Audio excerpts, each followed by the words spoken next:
Hello, everyone, and welcome to the 24th episode of Fully Endorsed. Endorsed, I can't talk. With me, as always, is Andres Perez. Hello, people of the internet. The name is Perez. Andres Perez. Da-da-da. And now's the part of the video where I tell you what we're covering, even though the title is right there, and you have eyes, and you already know what we're covering. Unless, however, they are listening to this solely and choose not to look at their screens. I suppose that's also possible, although presumably you would have had to have clicked on the video and thus already seen the thumbnail. I don't know. The point is, we're here to talk about a documentary from Hulu in the year 2017 called Becoming Bond, a documentary all about Mr. George Lazenby, the forgotten James Bond, as they say at the very beginning of the documentary. This was something that I watched shortly after it came out back in 2017. I thought it was very interesting as a James Bond fan. This was actually only my second time watching it for this episode. So while Andres was reacting to it for the first time, I was seeing how well it held up. Thankfully for me, I thought it held up rather well. But Andres, as sort of a recent not introvert. What's the word I'm looking for? A recent convert. Yes. A newcomer into the Bond religion. What did you think? What were your general thoughts? Let's see. So I was somewhat aware that there was a particular actor who was only ever Bond for like a short amount of time, but I never knew the specifics about it. I remember, like, in our conversations, you would throw around the name George Lazenby here and there. The only thing I ever knew about On Her Majesty's Secret Service was that the theme song served as the basis for the theme song of The Incredibles, where it's like, the theme song was like, dun dun dun. Dun dun dun dun dun dun, or I don't know. It's like there's maybe I just sang the Incredibles tune just now. They're just so close together to the point where in the original teaser for you sang both. Okay. The funny thing is, like, I learned this from Rebel Taxi, aka Pan Pizza, was that during the original teaser trailer for the Incredibles, they actually used the actual theme from On Her Majesty's Secret Service. Yeah, and I think they wanted to get the original composer, but I think he or she said no, and so they just went with a style that was similar to them. Right. I haven't watched The Incredibles in a long time, but based on my memory, I think it's pretty much the same tune. I think mostly the tempo is what's different.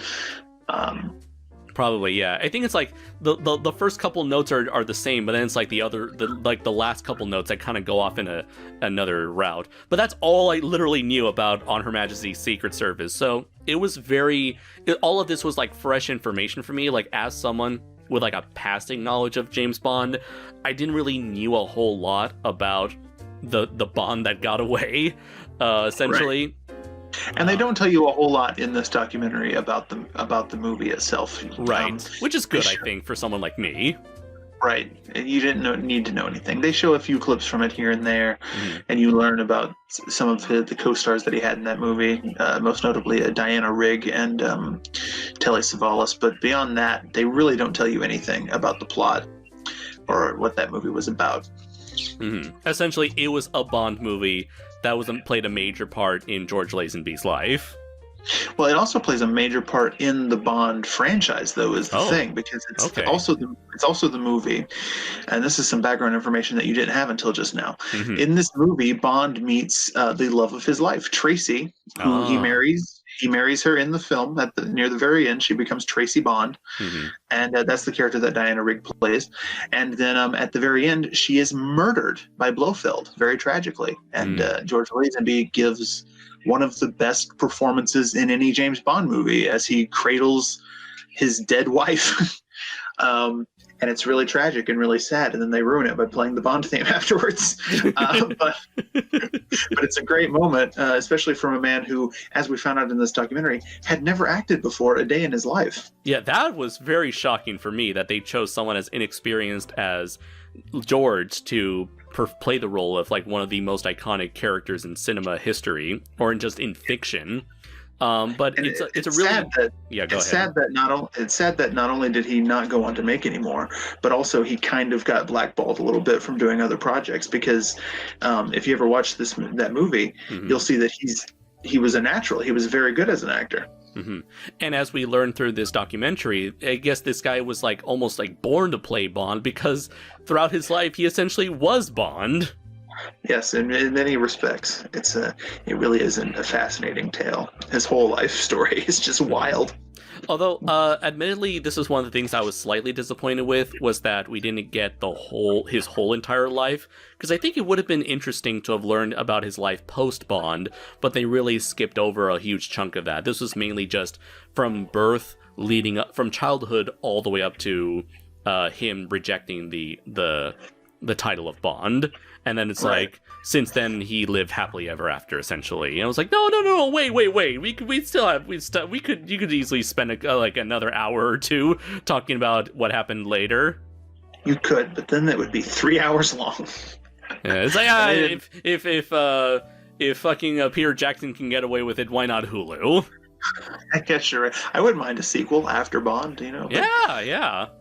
I don't know if they could top it. What happened in this one, though, because obviously him becoming Bond and that whole story is kind of the highlight. Right, that's true. Of his entire life, as it turns out. Yeah. And so, like, his experience with Bond is mainly meant to serve as like the climax to his life story. At least the life story presented in this documentary. Yeah. He's a fascinating character, that George Lazenby, as we came to discover. I didn't even realize prior to watching this documentary, I knew very little about him other than, having seen the film. Yeah. I knew basically nothing about the man. I didn't even realize prior to watching this that he was actually Australian. I was assumed that he was a proper Brit, Yeah. And that was definitely a very fascinating part of him having a speech coach to try to get him to learn the ins and outs of a proper English accent. And I can only wonder how that whole process must have been in terms of like having to stretch out the muscles and like inhibiting the muscles that create the Aussie accent. Right. It's like you get a small little avoiding the temptation to say knife,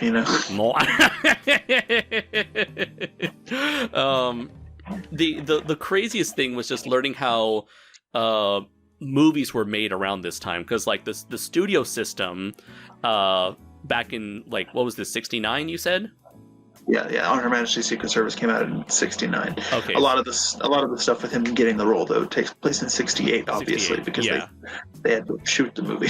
Right. So like learning about like how movies were done by how the big studio wigs generally ran their businesses in 1968 is so fascinating to look into, because it's like a lot of this shit they could not get away with today. In fact, a lot of the stuff that George Lazenby did in his youth would most likely get him canceled like 3 times over in this day and age. Not only that, but also there's a lot less just business oversight, I think.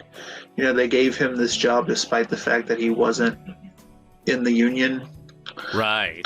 He wasn't in the union. He didn't sign a contract. He had no experience.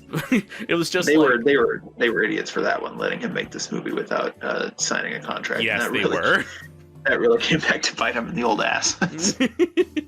That's how you sucker them in. Right. You first sign the contract and say everything's going to be all right, and by the time they want to back out, they're like, too late, fucker. You signed the contract already. That's all these type of stories go. By the time they realize they've made a horrible mistake, you're laughing all the way to the bank. Oh yeah, and in terms of George Lazenby, he could have had all of the money, but he still had just enough money to still run away laughing all the way to the bank. Yeah. Assuming that he was responsible with said money afterwards. And let's see. So, as far as I know, he was. Yeah. So the one thing I was really impressed with this documentary was how far it went to recreate a lot of the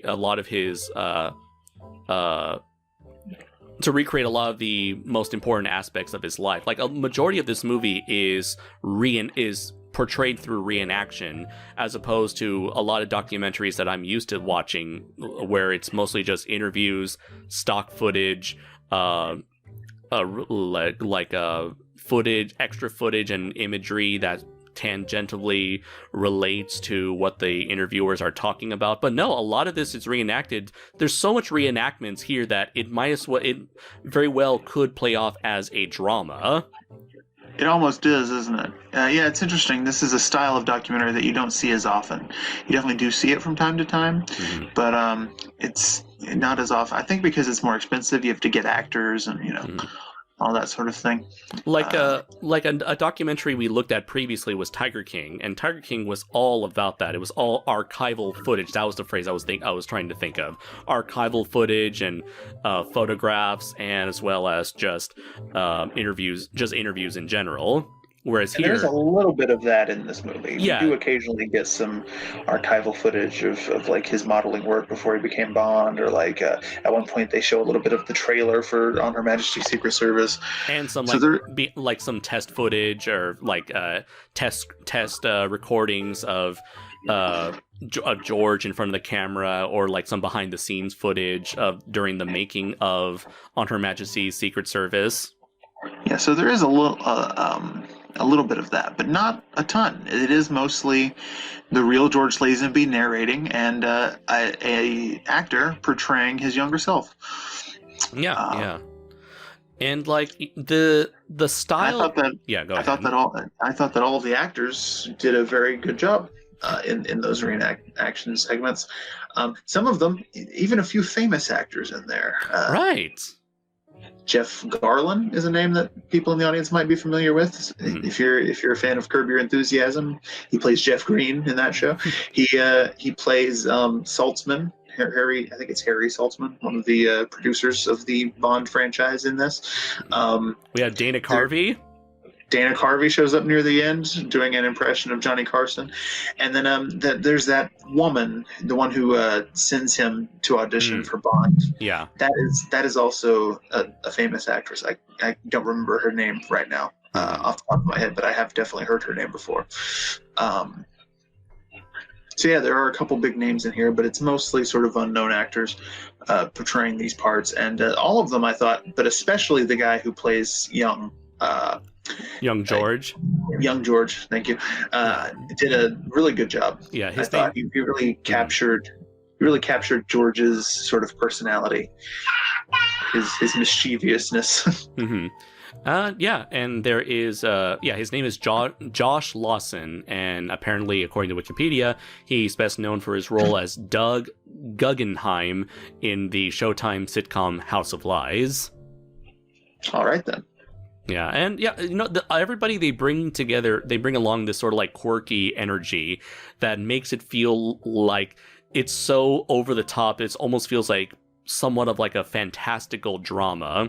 It reminds me a lot going in of like Annie Hall, where characters are constantly breaking the fourth wall. Either the main character himself is like, he looks to the camera a lot and would continue George Lazenby's narration, but you would hear George Lazenby's voice over the actor Josh Lawson. Yeah, I wanted to ask you how you felt about those moments, because that was something that I had forgotten about until we were watching it again, and it kind of took me by surprise. And I was thinking, this could go one of two ways. This could be really annoying and cringy, or they can use it just sparingly enough that it remains charming. It definitely came off as charming for me, because it just added to that unique style and energy, and it almost adds a little bit of unpredictability as to what the hell is going to happen next as this story gets told. Right. It's always it's almost as if it's playing with your expectations. Yeah, I think I mentioned this to you during while we were watching it. I think Hulu, in their documentaries, just from what I've seen, tend towards a more sort of quirky style, going against sort of the grain a little bit and injecting a little bit more personality into their documentaries. I certainly felt that way about the Fire Festival documentary as opposed to the Netflix one, right. Both of which we reviewed in an early episode of this show. Whereas I thought the Netflix one, gave you a fuller picture of the story. The Hulu one was certainly perhaps more entertaining and, produced, Right. I would say, with the Fire Festival, they definitely had they brought a lot more visual flair to their documentary, whereas Netflix relied mostly on interviews and archival footage alone. And which documentary was it where the guy told the bottled water story? Oh, that was definitely the Netflix one. Okay. So they had that going for them, which you win, Netflix. Yeah. You won with that one.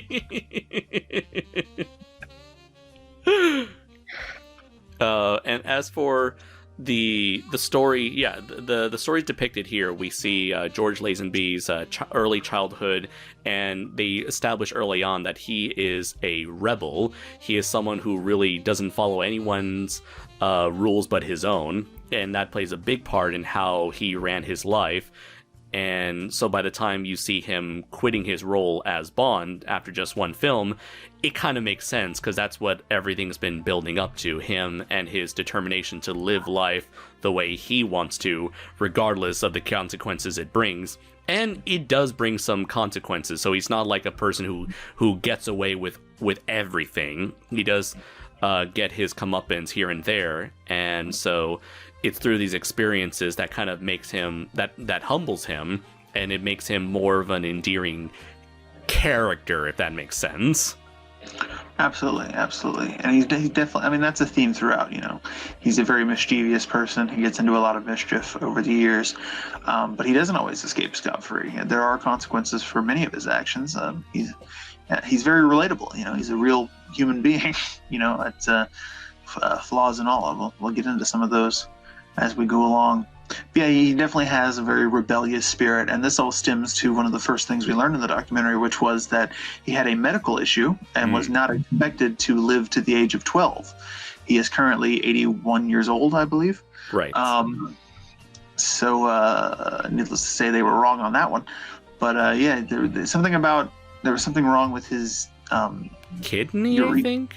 Well, it was something with his urethra where he was peeing back. What he said is, I was peeing backwards into my own kidney. Oh, shit. As a result of this, I guess he wound up only having half a kidney, because I guess they had to operate or something. Right, and they operated dozens of times, apparently. Right, and so he was not expected to live again to the age of 12, maybe 13. And so because of this, he sort of developed this rebellious sort of attitude and sort of a devil may care sort of approach. We see that, like many great men, he was just a total little shit in school. He was the class clown, if you will. We get into some of his hijinks there, and then eventually we get into that horny teenager period.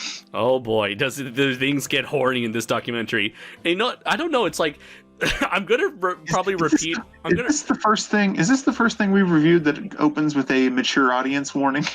Oh fuck, we should have done that from the beginning. Maybe we should have. Yeah. This episode of Fully Endorsed is for mature audiences only.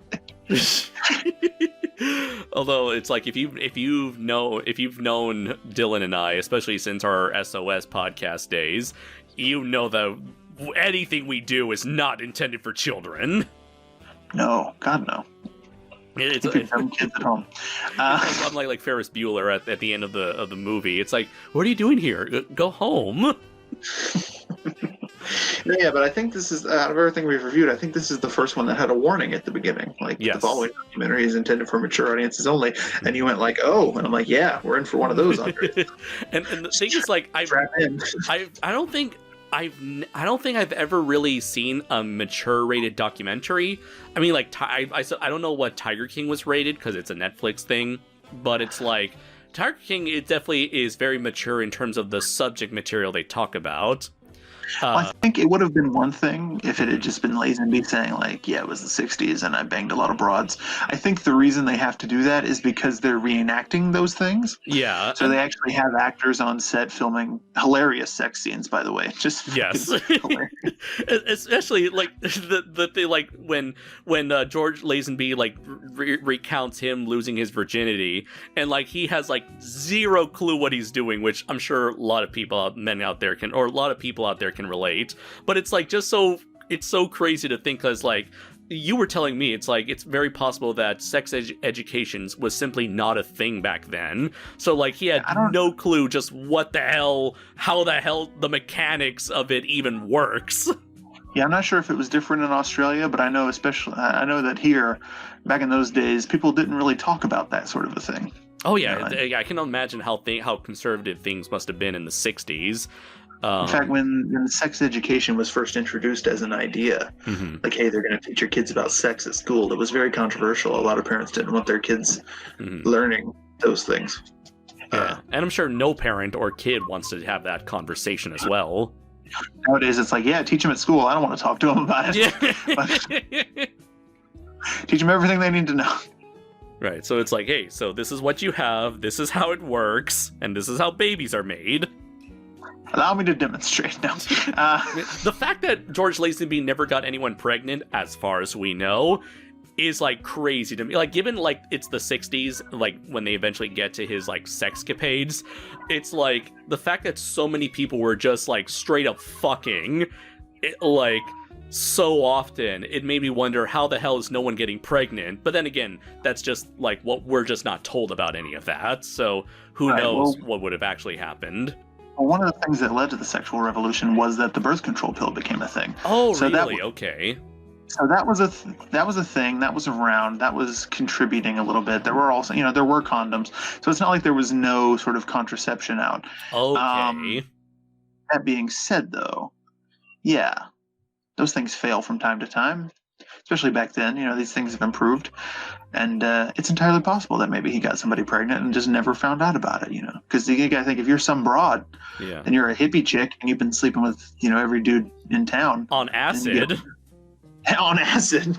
You probably don't even know who you were screwing with. Right. You wake up one day and you're pregnant and you're like, fuck, I don't know who the dad is. Yeah. Although, why did she have a Scottish accent growing up? They didn't have DNA tests back then. God, you're right. She couldn't go on Maury and, like, one at a time, just like, he the daddy. Oh man. But yeah, this does get pretty damn raunchy as we go into his adulthood, and especially once he enters the portion of his life where he becomes a male model. And I was pretty not taken aback. I was very much, like, surprised, because I didn't expect this much nudity in a documentary. What? I'm imagining you clutching pearls while watching it. It's sort of the thing. It's like the same. It's like the deal with Enter the Dragon. I just don't expect nudity from a movie made in that time period. Yeah. And you don't expect it from a documentary. In a documentary, especially a documentary made these days, because I could be wrong in general, because I don't watch that many movies these days, but it's like modern new movies, I guess. But I guess I just Nobody does. I stopped coming out. I just don't expect nudity in modern films, or at least, like, at this amount of nudity in modern filmmaking, Sure. I would argue that this is, like, way more graphic than Enter the Dragon. I mean... Oh, yeah, definitely. I'm just saying, like, I feel like I'm repeating a lot of what I mentioned there. I just didn't expect seeing this level of this type of content going into it. Yeah. I mean, the only thing they really didn't show was the genitalia, but outside of that, they pretty much showed you almost as much as they could without getting there. Oh, yeah. We straight up see an Eiffel Tower. Yes, we see. And not the one that most people would think of when they hear those words. Well, we do see that Eiffel Tower, but that's not what we do. But no, you're right. That's not what you're implying. No, I'm referring to a sexual position known as the Eiffel Tower. And if you're listening and you know what that is, great. If you don't, look into that at your own risk. Unless you're under 18. In other words, don't. If you're under 18, get out of here. Get out of here, yeah. Get out of here. Stupid animal.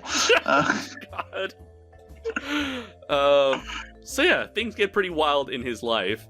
But sporadically, there is a reoccurring character named Belinda. She is someone that George fancied, and much like a lot of points in his life, he's like, you know what? I want that. And so he essentially barges into her life in the most craziest way possible, essentially forces her into going out with him. I'm like, oh, Jesus Christ. But that's his entire story. I mean, he starts out as a car mechanic. Yes. And then he just decides he wants to transition into being a car salesman. Yes. Somehow talks his boss into giving him a shot. And then fucking becomes a successful car salesman. Yes. And then, goes from that to eventually modeling, but that's a bit of a longer road. But yeah, he sees this chick, and the audacity, he's at a party. She's there with another dude. Yes. Who was her boyfriend at the time. And does that stop him? Fuck no. He keeps trying to get her alone at this party so he can talk to her. It never works out. And so eventually, as they're leaving, he just walks up to her with the boyfriend right there and just goes I'm going to take you out tomorrow or next week or whatever it was he said. And the fact that he wasn't murdered, right. But yeah, she's a very important character, because had it not been for her, he never would have become James Bond. He winds up leaving Australia and going to England specifically because he's chasing after her. Mm-hmm. And then he eventually settles down there and continues selling cars, and then gets discovered and becomes a model, and that leads him to acting and becoming Bond. But the thing is, it's there was a point in his life where he ended up cheating. He actually does get back with her and could have lived a normal, happy life as a salesman / model or male model.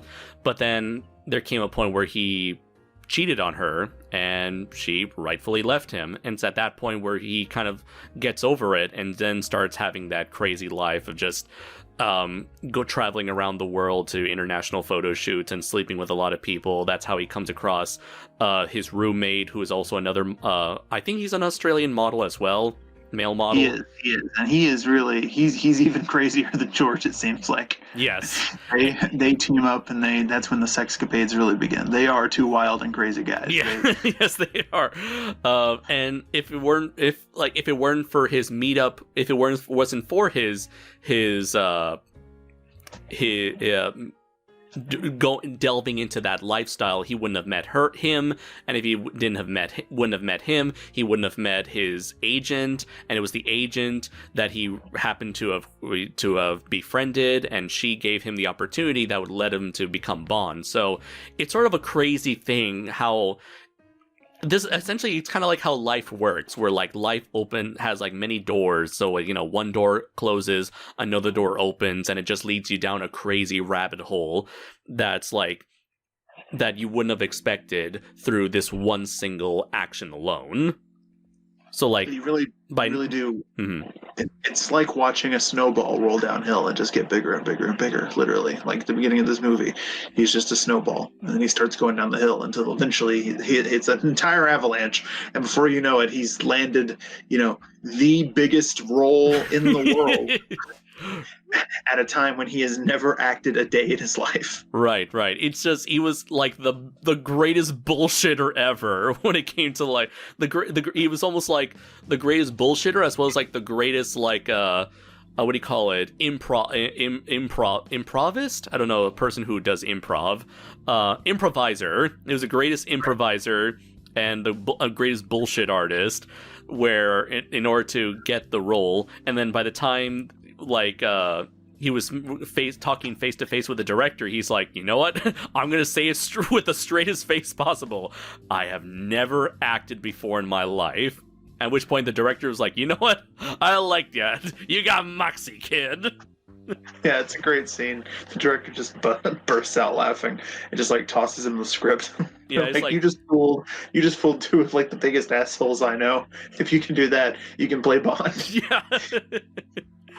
And like leading up to that, the life he was living was essentially like Bond. He did go on crazy international adventures, sleeping with all kinds of women, sneaking in. That scene where he goes to Germany, or no, actually it was Spain, and he meets that German model, and he cheats on Belinda. Yeah. That is straight out of a Bond movie. Oh, actually, yeah. it's straight out of an Austin Powers movie. Actually, I made an Ivana Humpalot joke while we were watching this scene because it literally is almost exactly that. They're at a photo shoot. This dark-haired, beautiful model with the accent and everything walks up to him and like starts hitting on him, and he couldn't resist himself. He never experienced temptation at that level. Right, and then like the woman that essentially became his talent agent, who was originally his best friend's talent agent. She was essentially like his M in this case. Right, I'm a little Moneypenny kind of. Sorry. I'm still new to Bond. I meant to say Moneypenny. The producer, Harry Saltzman, played by Jeff Garland. He's more of the M, I suppose, or maybe the director is M. One of them is M. And like even when he was casted as Bond, he never really took a lot of it seriously. He still wanted to do he was still like. The studio people, the filmmakers, they wanted him to essentially copy what Sean Connery did for Bond, and yet he tried to still do his own spin on things, trying to still like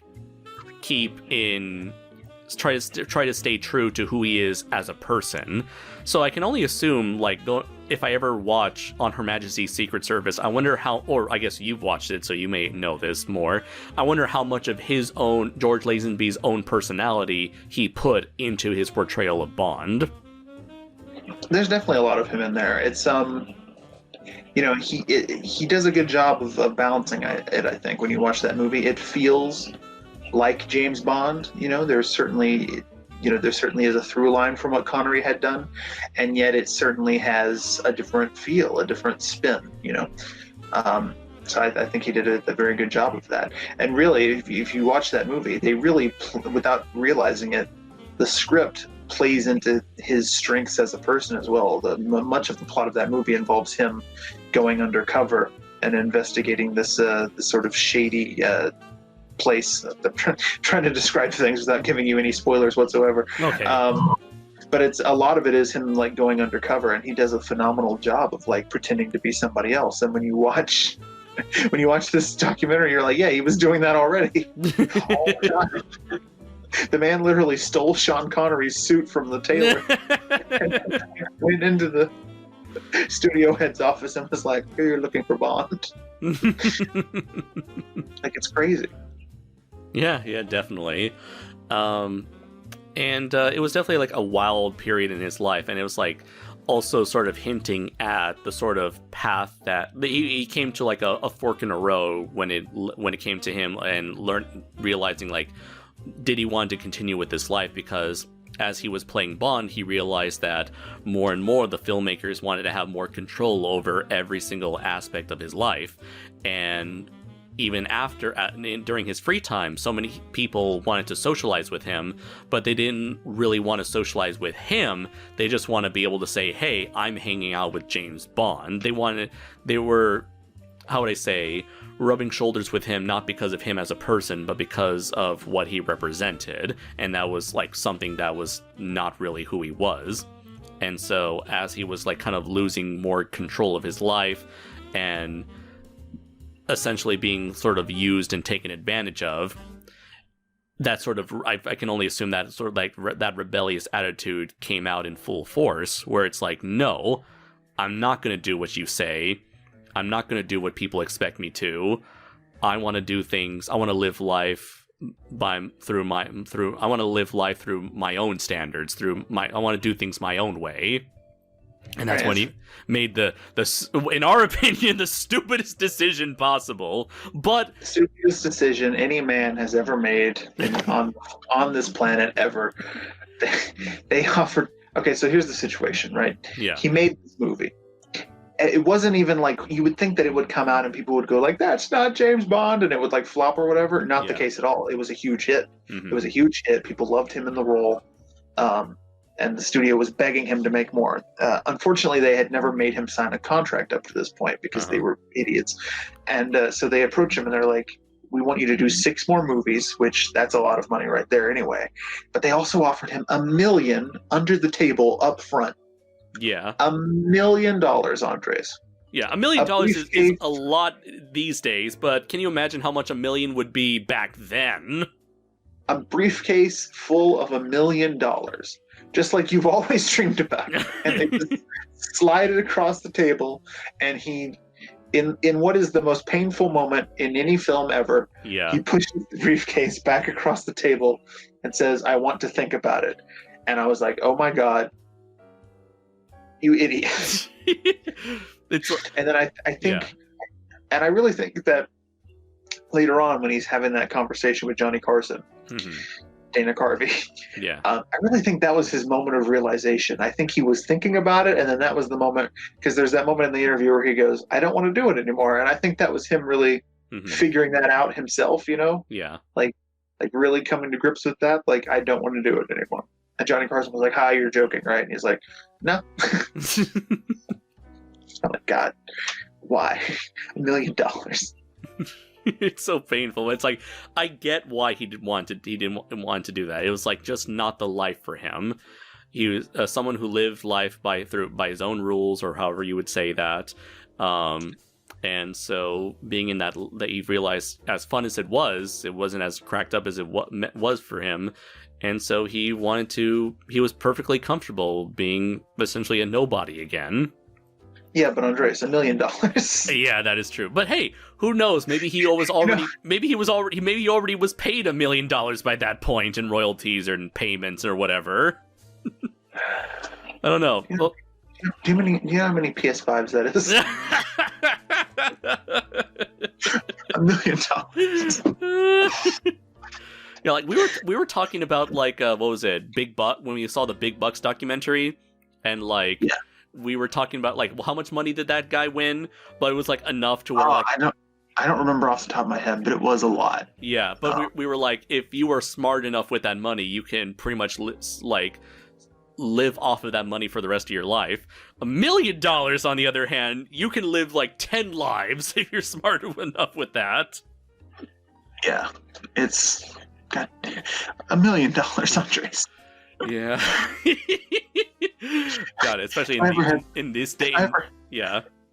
If I ever had the pleasure of meeting George Lazenby, first of all, I'd be like, you're amazing, you're great, I like you a lot, but also $1 million, George.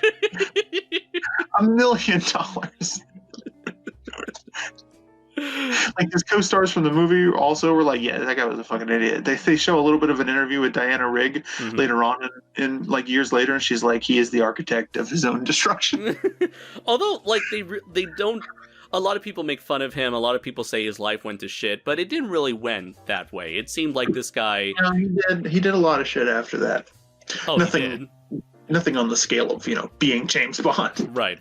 But he led a very long, productive, successful life. I say this as if he's dead. He's still alive. He's led a very long, productive, successful life. He got into real estate. He raced bikes. He's been married a couple times. He's had lots of kids. So, like, it's not as if he, turned it down and then went to lived in a gutter for the rest of his life, starving artist. It's not like that. But it is still $1 million, Andres. Right. And then think how much money he would have made from all those subsequent Bond films. The man would be, filthy rich. But what's more important, Dylan? Being rich or having integrity? Being rich. I know it's this movie is trying to hammer in a very strong moral lesson. And I get it, but still. If I can quote Prince for a second, they say money can't buy you happiness, but it'll fund the search.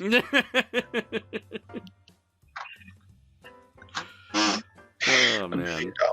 But anyway, he seemed to have at least lived a very long, successful, happy life.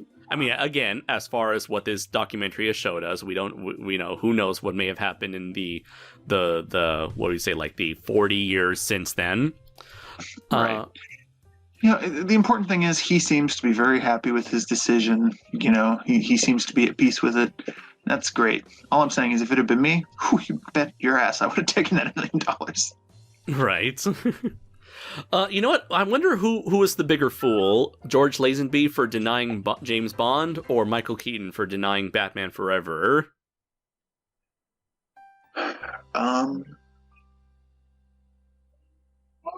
George. Yeah, I would say with Batman, those Batman movies were big, but the James Bond franchise, especially during the 60s, that's a whole other level. That's true. That's like Star Wars before Star Wars. And he would have been the star for like 5 or 6 more movies. And from what you were telling me, the majority of those movies were good. Most of them would have been pretty good. there are a couple of those movies that aren't that good. I mean, all right, you brought up Moonraker. That's assuming that they make the same movies in that timeline. I mean, obviously things could be different, but I don't imagine that having a different actor in the role would change which books they chose to adapt. I don't think. Right. Maybe I'm wrong about that. It's hard to say. And I guess as the experienced Bond fan here, would you have preferred Diamonds Are Forever with Lazenby as opposed to Sean Connery? And would you prefer the subsequent films with Lazenby over Roger Moore or not? It's hard to say, listen, Diamonds Are Forever is not a great movie. And having Lazenby over Connery would not have helped the script in any way. So I can't really say that would be any better or worse. I mean, Lazenby and Connery are both great, and I don't think either of them could have saved that movie. That being said, Lazenby might have given a slightly better performance, given the fact that Connery was sick and fucking tired of doing James Bond, which is why he left in the first place. And so he came back because, the studio was in kind of a bind, what with Lazenby up and quitting on them and everything. They convinced him to come back for one more round, but he was over it, Did that translate to his performance in Diamonds Are Forever? I think it did. I think he's definitely less enthusiastic. He's definitely less enthusiastic to be there than he was in any of the previous movies. Even You Only Live Twice, which was the last one he did before Lazenby took over. That's a great movie, and I think he does give a good performance in that. But even in that, I kind of feel like he's getting tired of this, the shtick. So yeah, maybe Lazenby would have given a slightly better performance in that movie because he would have still been fresh, but even still, that movie has a pretty poor script. As for whether I would prefer the Roger Moore movies with him in them, it's impossible to say, man. Because I like Roger Moore as well for different reasons. It's like two different candies, and you can't decide which one you want to eat. You know what I mean? Yeah. I'm assuming each actor definitely brought something very distinct and unique to the table. Yeah, definitely. They each have their own sort of personalities stamped in there. Well, except for Daniel Craig, whose number one character trait is the lack of personality. I'm being hard on him. Casino Royale and Skyfall are still great Bond movies in my opinion, but his era has been hit or miss for me. I see that. But yeah, so that's a difficult question to answer. I don't think I honestly can without a time machine. Right. So yeah. That being said, often when I watch On Her Majesty's Secret Service, I often wonder what the Lazenby era could have been. And, it's hard to say. We could have had something really special. I definitely do wonder what could have happened in Lazenby's life had he continued on with Bond, and what kind of career he would have had going forward. If he had just taken the fucking money, $1 million. If only this man were to sell away his integrity and his sense of individualism and self-worth just for the sake of our own entertainment. God damn it! Right, exactly. It's called show business, Andres. Everyone's got to sell their souls at some point. It's not the feelings business, it's show business. Right. Let's see. Anything else to mention in this documentary about this documentary? Since we're we just hit the 50-minute mark. Did we? Let's see. I do think the titles for each chapter of the documentary are pretty cheeky. Yes, most of them are parodies of Bond film titles. So that's great. Is there anything that you think it was lacking, other than the fact that you wish they had gone into a little bit more detail about the second half of his life? Is there anything else that you would have liked to have seen? So the set designs, the makeup, the wardrobe, everything felt really nice to look at. Everything felt kind of authentic in terms of like trying to set up a squeaky clean version of like the era of the 60s.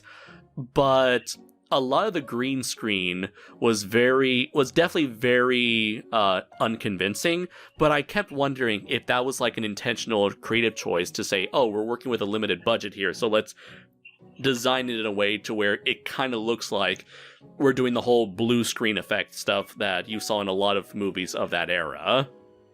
Yeah, I'm not entirely sure whether they were trying to ape like some of the green screen effects from the Bond movies. We watched Goldfinger when him and Tilly Masterson are in the car going down the road in that one scene. Mm-hmm. Those sorts of old school green screen effects. I don't know if they were trying to ape off of that or if it was just a case of, hey, we ain't got no money. So there are points where there's like whenever they're on wide sets or like in a big location, a lot of it takes place in like very small locations, like rooms, very small indoor. Everything's mostly indoors, so it's very easy to film something like that with practical and the set design feels very convincing. Yes, having seen a lot of films and things from this era, these all definitely, the decor definitely does feel of the time. Mm-hmm. And that's consistent when they're in the 50s early on, when they move on into the 60s, and then, eventually sort of the late 60s transitioning into the 70s. Mm-hmm. They do a good job of nailing the look of all of those eras. Yeah, but it's like whenever they're outdoors, whether it's driving or like... or the losing virginity part, or the boat part. A lot of it feels it's definitely like everything feels off. It's very obvious green screen stuff or sets stuff. The talk show, I keep forgetting the actual TV talk show host. But Johnny Carson, thank you. The set definitely felt very claustrophobic. Like you can tell they weren't working with a whole lot there to try to replicate the look and feel of the Johnny Carson set. Right. If you're familiar with The Shining, then of course you're familiar with the reference. Here's Johnny, which is of course. Ah, right. Yes. Which of course is a reference to Johnny Carson. But. Yeah, I would say my two biggest gripes would probably be the special effects portions in terms of like the use of green screen and just not getting a whole lot out of what happened after Bond. But I guess again, that's maybe that's not a fair critique because that's not what that's not the story this documentary was meant to tell.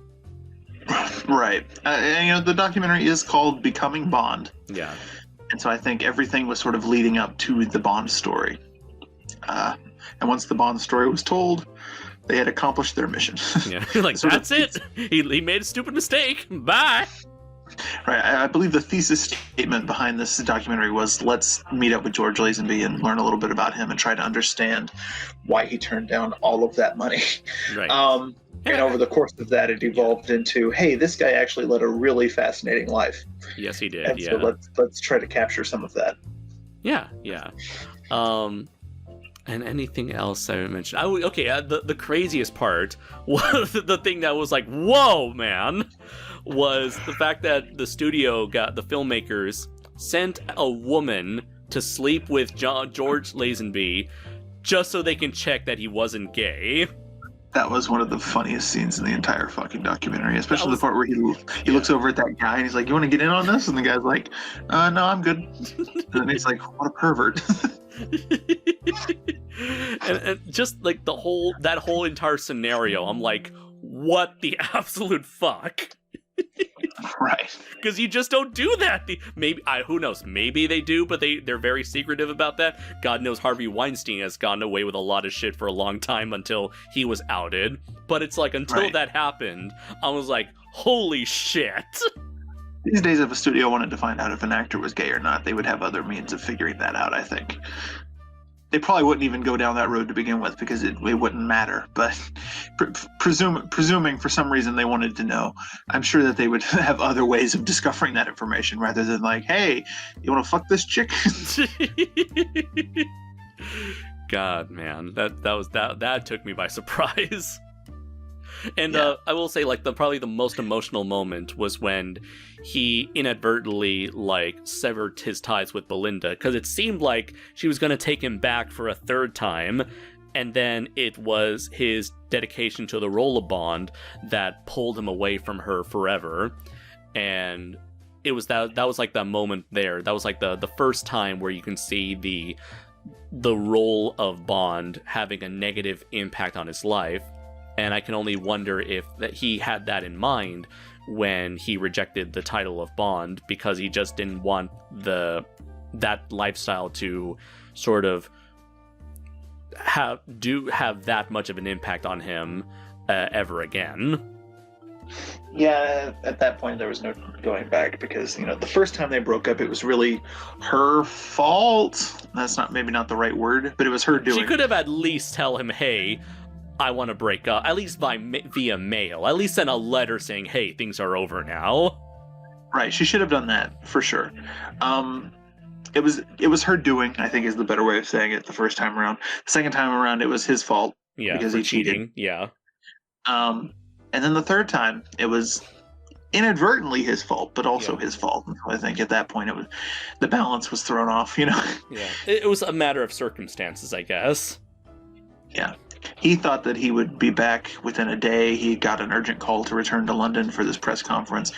And then he wound up having to stay there much longer than he intended. And of course, she just left, moved on. And he said that she got married later on and that he bumped into her once, like 20 years later. Yeah.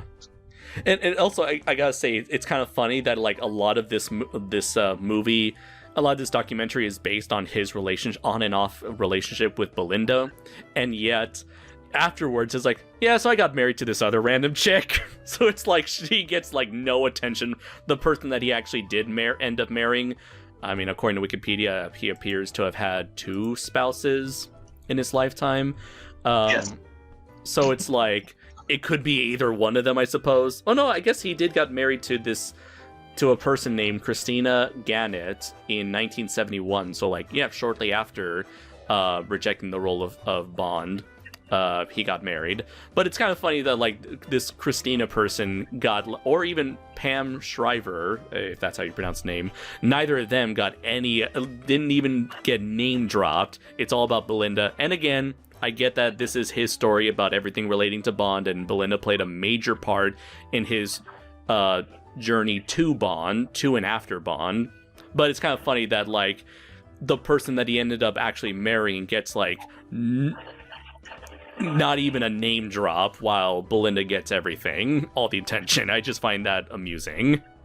Right. And again, this documentary was about becoming Bond, so it was like the story was kind of already over by that point. But I definitely understand what you're saying, and in some ways, it's quite flattering. I should think that your main complaint regarding this documentary is I wanted more. Yeah, that's essentially it, I suppose. Yeah.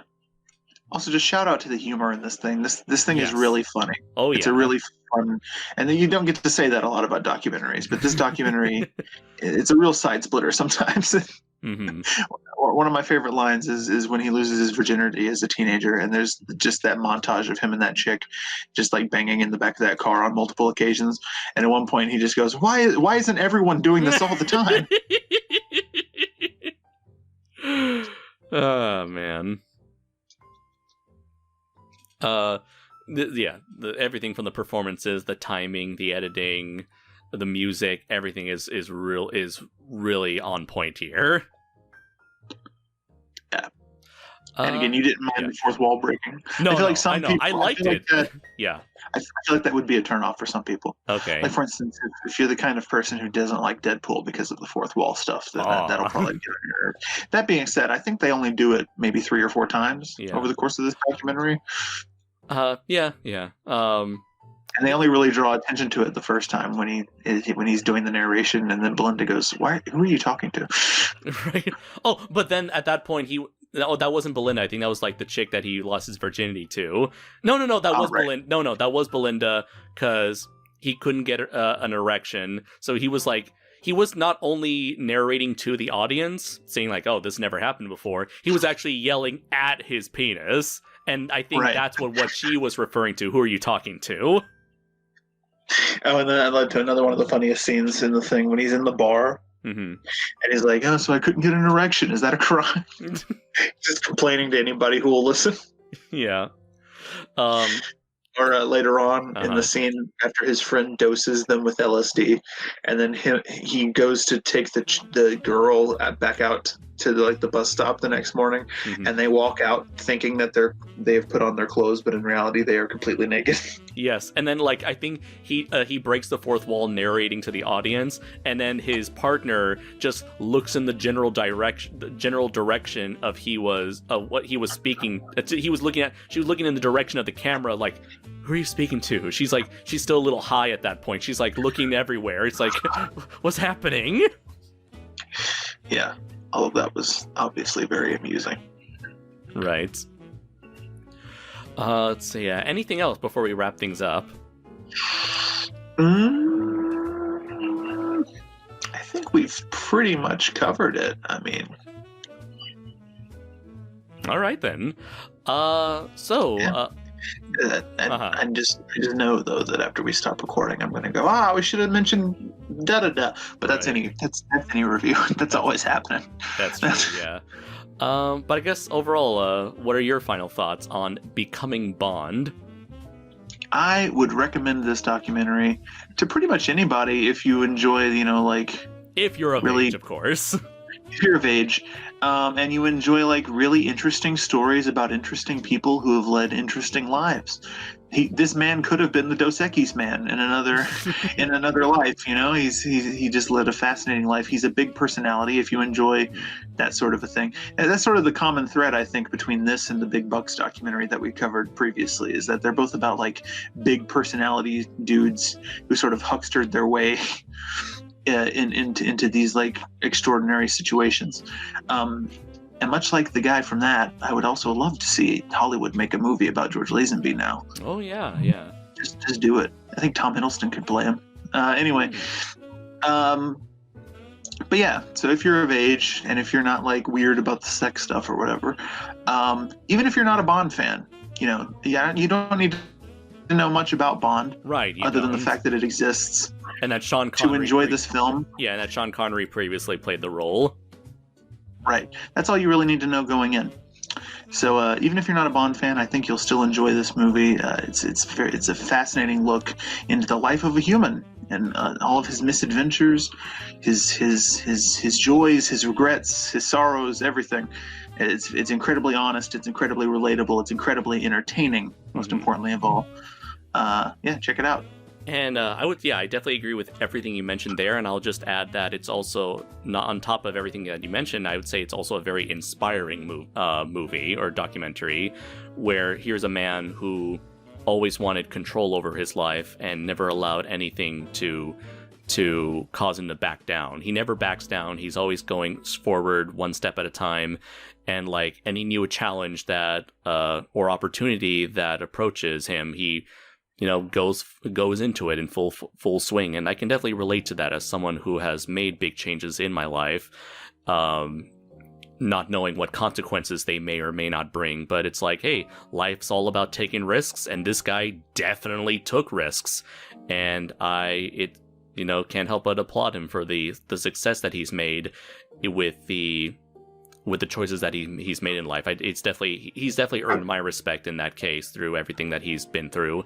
And it's definitely a story that I would love to recommend to anybody who is interested in a very interesting story about a very interesting man who's led a very interesting life.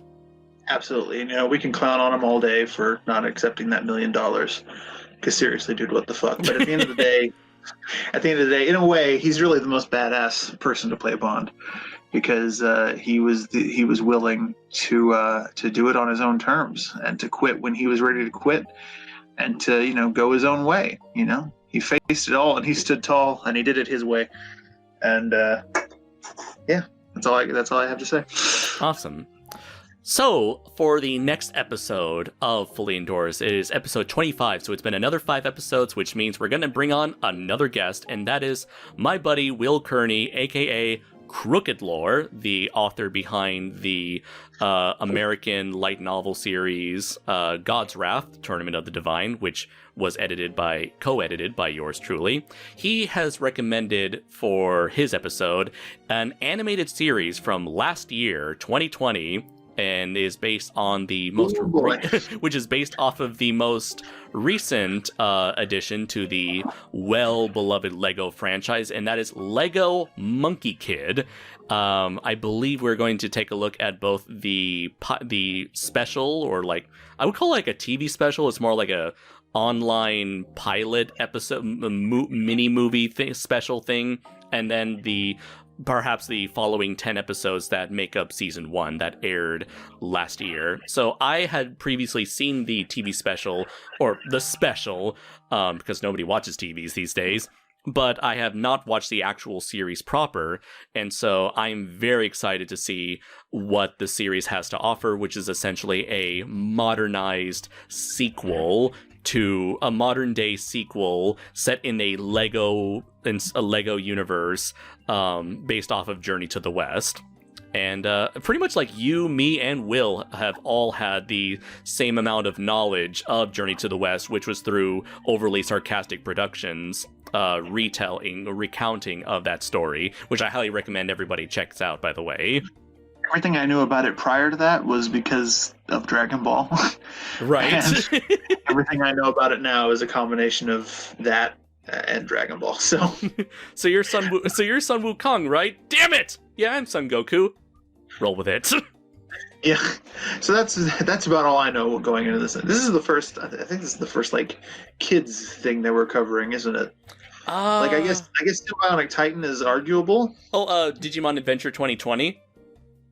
Oh, sure, but that's more catered towards people who grew up on the original, isn't it? I don't know. Maybe can we have both? I mean, they're definitely trying to get new viewers, but at the same time, that show is nostalgia bait to the max.